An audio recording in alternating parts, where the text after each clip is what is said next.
Purihin ang Panginoon. Welcome sa Ang Katotohanan. Welcome po sa Ang Katotohanan. Sa pagkakataong ito ay ating tatalakayin ang layunin ng pag-iral ng Ang Katotohanan. Kung bakit po nilikha ang Katotohanan, sa panimula ay upang isulong ang ideolohiya na demoarkia. Ang demoarkia ay nanggaling sa salitang Griego na demos, na ang kahulugan ay rule of the people, at archos, na ang kahulugan ay leaders. Kaya ang demoarkia bilang pangunahing prinsipyo ng Ang Katotohanan ay nangangahulugang leaders by the rule of the people. Ang layunin nito ay maging tunay na demokratikong bansa ang Pilipinas sa pamamagitan ng ang gobyerno ay namamahala by the rule of the people. At para maging by the rule of the people, dapat na ang rule ay of the people. Kaya ang demoarkia ay may unang haligi na tinatawag na legislation by the people. Hindi masasabi na ang isang bansa ay demokratiko kung ang rule ay hindi by the people, at hindi masasabing by the people kung ang rule ay hindi of the people. Kaya ang demoarkia ay nasimulan kong buuin noong taong 2010, sapagat nakikita ko po sa ating kasalukuyang panahon ang public servant ay nag-aastang Panginoon. Sa lahat po ng servant, ang public servant ang pinakamatalino. Saan ka nakakita? Servant nag-aastang Panginoon sa kanyang pinaglilingkuran. Ang mga public servant lang ang nakagagawa niyan. Halimbawa, pulis, sundalo, politiko, sila ang nasa magagandang kalagayan kumpara sa mayorya, sa publiko. Gayong sila'y umiiral para maglingkod. Kaya ang public servant ang pinakamatalino sa lahat ng uri ng servant, sapagat yung pinaglilingkuran nila ang pumapanginoon sa kanila. Kumbaga, nagiging boss sila. Gayong dapat sila ay mga lingkod. Hindi sila Panginoon, hindi sila amo, kundi dapat sila ay mga lingkod. Nakita ko po ang sistema at bulok na sistema ay nag-uumpisa sa ating pong edukasyon. Ang ating sistema ng edukasyon ay nagtuturo sa atin na maging followers imbis na leader, maging empleyado imbis na employer, maging manggagawa imbis na negosyante o namumuno. Ang ating edukasyon ay nagtuturo sa ating bumilang, ngunit hindi nagtuturo sa atin kung paano magnegosyo at mamumuno. Ang ating edukasyon ay hindi nagtuturo sa atin ng patungkol sa buwis, kung paano gumagana ang buwis. Hindi rin nagtuturo patungkol sa pera, kung paano gumagana ang pera. Hindi nagtuturo patungkol sa utang, kung ano yung mabuting utang, kung ano yung masamang utang, bakit maganda ang mabuting utang, kung ano ang corporation. Marami ang mahirap sa ating bansa dahil sa nakikita ko po, ako po yung mahirap. Sa katunayan, ako po ay sa cycle lamang natutulog at ako po ay walang bahay at mag-isa na lamang sa buwan. Ang nakikita ko pong dahilan kung bakit marami sa ating mga kababayan ang mahirap ay dahil tayo po ay nasa sistema na nagpapahirap sa atin lalo. Halimbawa, Ang sistema na ito ay kailangan natin ng pera upang mag-aral. Kailangan nating mag-aral upang magkaroon ng malaking sahod. Ito yung sistema na mali. Sapagkat kung titingnan po natin kung ang layunin ng pagtatrabaho ay para sa sahod o para sa kita, mas malaki ang kinikita ng nagpapasahod ng malaki. Mas malaki ang kinikita ng nagpapasahod ng malaki. Ang sistema po na kailangan ng pera para mag-aral upang magkaroon ng mataas na sahod ay nagpapataas ng inflation. Imaginin mo kung lahat po ng mga Pilipino ay magiging sahugan. Kakailanganin ng mas mataas na pera o mas maraming pera na pampasahod. Sa economics, kapag mas marami ang pera sa sirkulasyon, mas marami ang kakayahan ng taong bumili. Mas maraming demand kaysa supply. Mas mataas ang presyo ng bili. Kaya yung pagtaas ng sahod ay hindi talaga mabuti sa ekonomiya in the long run. Dahil papataasin lamang niya ang presyo ng bilihin in the long run. Sapagkat pag tumaas ang sahod, ang mangyayari po niya, tataas ang kakayahang bumili. Pag tumaas ang kakayahang bumili, ngunit hindi tumaas ang supply, ibig sabihin nun, tumaas lang ang demand, pero hindi ang supply, tataas ang bilihin. Kaya kung titingnan po natin ang kasaysayan ng ating bansa, pataas ng pataas ng pataas ang presyo ng bilihin. Dahil dumarami ang mga sahuran, pero kumukonti ang supply dahil yung mga taniman ng palay, yung mga taniman ng gulay, yung mga palaisdaan, ginagawang subdivision. Nilalagyan ng mga, halimbawa, libingan. Kaya hindi mabuti sa isang bansa ang ganitong sistema.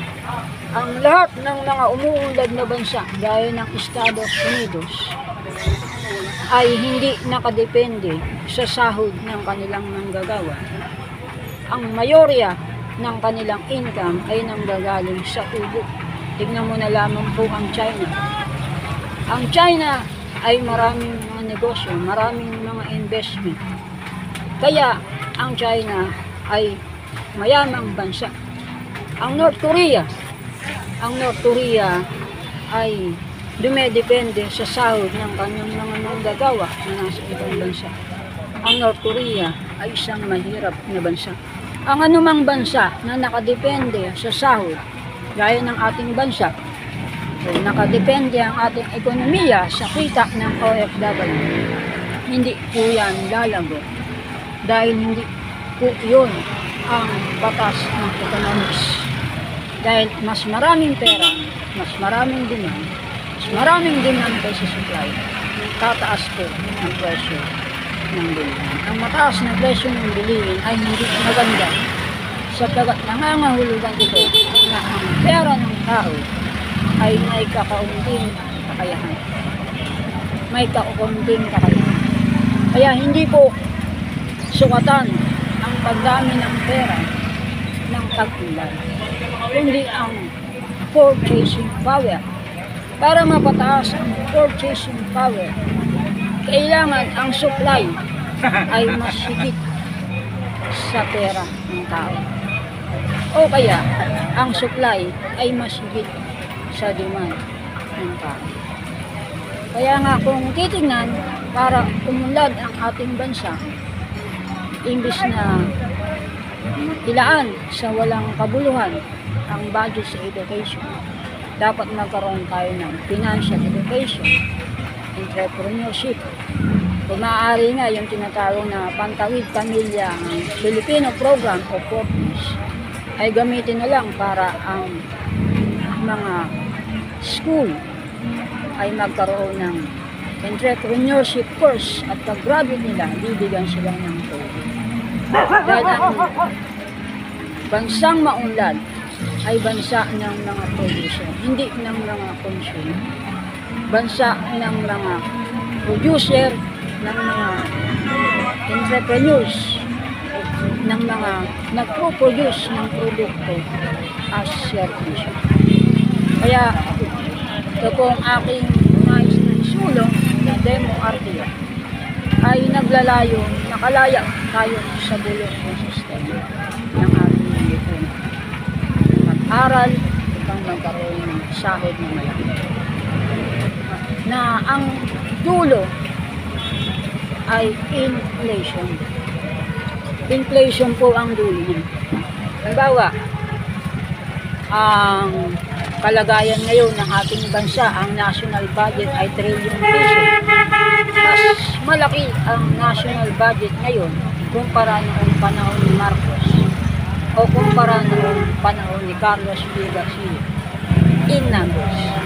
Pero sa kakayahang bumili, mas malaki. Kaya hindi basihan na marami kang pera ay maunlad ka na. Dahil pwede kang magkaroon ng 1,000,000 piso at ang kaya mo lang bilhin ay isang tinapay. Dahil ang nagdidikta ng kakayahang bumili ay ang tinatawag na batas ng supply and demand. Ang batas ng supply and demand ang nagdidikta ng halaga ng presyo ng bilihin. Kaya kung hindi po mababago ang sistema ng ating bansa, lalo po tayong maghihirap ng Kaya kung napapanood nyo po ito sa youtube.com/@angkatotohanan1234 at sa tiktok.com/@angkatotohanan1234, kayo po ay hingi kahit po na mag-follow sa akin o kaya mag-subscribe. Upang kayo po ang aking naging inspirasyon para mula po sa pagiging cycle driver ay magkaroon ako ng sarili kong negosyo sa 2028. Magkaroon ako ng asset sa 2028 para mahikayat ko po ang marami nating kababayan na kumawala na bumaligwas sa bulok na sistema. Ang isa sa bulok na sistema ng ating bansa ay ang tinatawag na trial by judge. Yan ay namanapan natin sa Espanya. Sinasabi ng mga Amerikano, ang trial by jury ang puso ng demokrasya. Pero bakit kaya walang demokrasya sa ating bansa? Ang Amerika, na sinasabing kung saan natin minana ang demokrasya, meron silang militsya. Bakit wala tayong militsya? Bakit tayo walang right to bear arms? Meron mo, magmamana na lamang tayo. Hindi pa natin isinama yung pinakapuso ng mamanayin natin. Ano ang puso ng demokrasya? Ang trial by jury. Bakit wala po tayo trial by jury? Kaya ako po ay nananawagan sa makakapanood nito, paki-share po, paki-subscribe po sa youtube.com/@angkatotohanan1234, paki-follow po sa tiktok.com/@angkatotohanan1234. Sa makakapanood po nito, hinahamon ko po kayo na isagawa nyo po ang 3 years challenge. Ano po itong 3 years challenge? Ngayon po ay taong 2024. Ang 3 years challenge ay challenge na dapat after 3 years, hindi ka na gaya ng kalagayan mo. Halimbawa ako, cycle driver. Dito po ako natutulog sa cycle. Dapat after 3 years, meron na akong negosyo at hindi na ako sa cycle. Ito pong 3 years challenge ay tinawag ko na rin Project 1 Million dahil po sa napanood ko sa Facebook at ako po ay nakikisa sa kanyang Project 1 Million at ako po ay nananali na maaabot ko po ito bago ng December 31, 2020. Kaya nga ako po talaga ay nagpo-focus muna sa aking trabaho sa sidecar.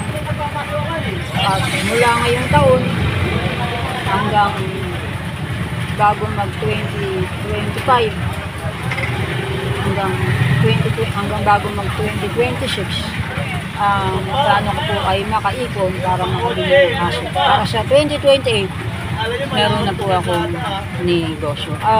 Sa naging problema ko, meron po akong ka-chat sa Facebook, taga 5D Daanghari Street, Barangay Daanghari, Nabota City. Bibili sana ako sa kanya ng Graham para ibibenta ko. Dahil lang ang problema ay nagkaroon po ng problema sa akin FB. Ito po. Ang nangyari po kasi sa aking FB ay kinakailangan ko ulit ng ID para muli din na-open. Ang problema, yung mga ID ko po ay nawala ko. At ang aking po kopya ng ID ay nasa FB. Kaya hindi ko po mabuksan ang aking FB account. Damay na rin yung FB page natin ang kapatid. Kaya sa ngayon, ako po ay nakakapag-post pa lang sa youtube.com at ang katotohanan 1234, sa tiktok.com at ang katotohanan 1. Ako'y nananawagan na suportahan niyo po ang Project 1 Million sa pamamagitan natin. Mag-isip po kayo kung paano kayo makakaipon para pagdating ng 2020 ay million. Nawa ay i-save niyo po o i-record niyo ang video nito. Pero mas maganda kung mag-subscribe po kayo sa youtube.com/atangkatotohanan1234, mag-follow sa tiktok.com/atangkatotohanan1234 para after para pagdating ng 2028, meron po akong titingnan, meron po akong gagawin ng basgan at mapapakita ko po sa inyo kung paano tayo nag-improve, yung ano ang naging improvement. Marami pong salamat sa inyo. Ito po ang katotohanan. Ipinahayag ko po sa inyo ay ang layunin ng pagtiray ng ang katotohanan. Purihin ang Panginoon. Ako po si Carlos L. Hernandez. Purihin ang Panginoon.